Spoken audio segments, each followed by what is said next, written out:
No, it's not a carte blanche to use deadly force.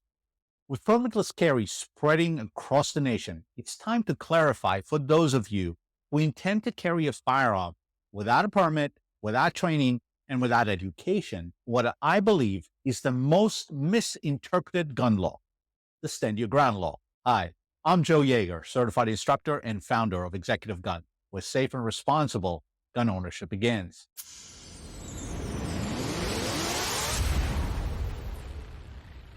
If you intend to exercise permitless carry, please listen carefully and share with as many people as you know in an effort to prevent making a terrible mistake, a mistake that can get you killed or land you in prison. With that said, let's get into it. The Stand Your Ground law may read slightly differently in each state, so rather than read a specific state law, I'll break it down in simple and general terms. Stand your ground generally means that if you are attacked, you do not have to retreat from the attack before you defend yourself. You can stand your ground and fight back. However, it is not as black and white as many think it is, and ignorance will not give you a pass if you end up in front of a jury. If you have to use deadly force in self-defense, there are 5 questions you want to answer clearly in order to determine whether you can claim a stand your ground defense. Number 1, do I have a reasonable belief that my only option is to pull out a gun and use it?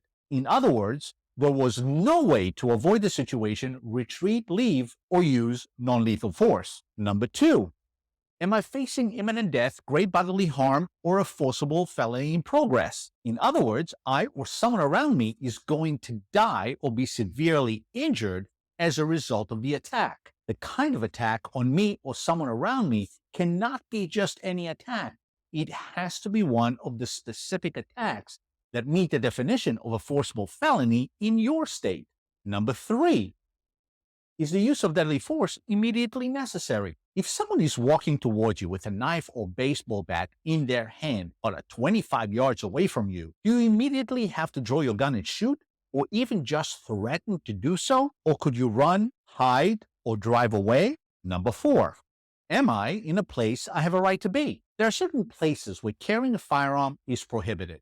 There are places where claiming self-defense doesn't apply. Do you know where these are in your state? And number 5, am I committing a crime? If you use force to fend off an attack while committing a crime, you cannot claim stand your ground.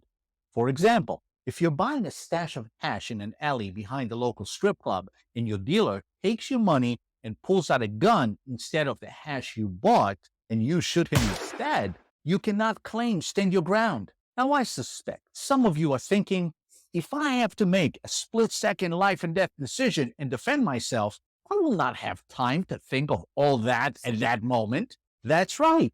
You will not have time.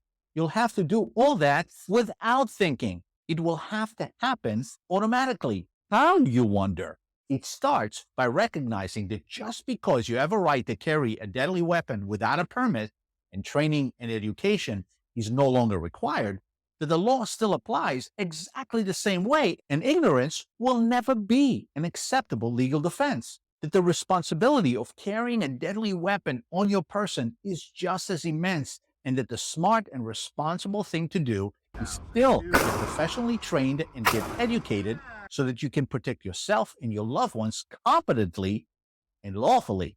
That takes months, if not years, of consistent and deliberate education and training. It's not just a commitment, it's a lifestyle.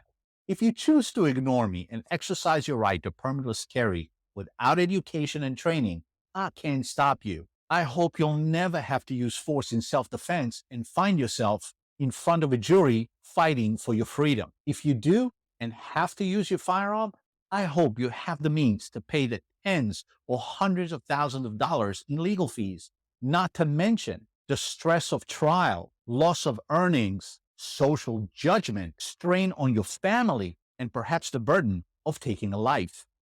All because you have a right to do so and you're trying to save a few dollars on the vital education and training that could potentially prevent that nightmare from happening in the first place. Real life stand your ground scenarios are not the same as you see on TV and in the movies.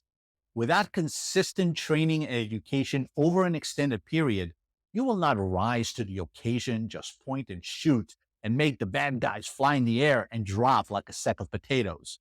You will not ride off into the sunset and live happily ever after. Just because you're the good guy or gal doesn't mean you'll survive the attack or win the trial if you do. So I encourage you to take the smart and responsible route and invest in the education and training that will help you become a safe and responsible gun owner and an asset to your community rather than a liability.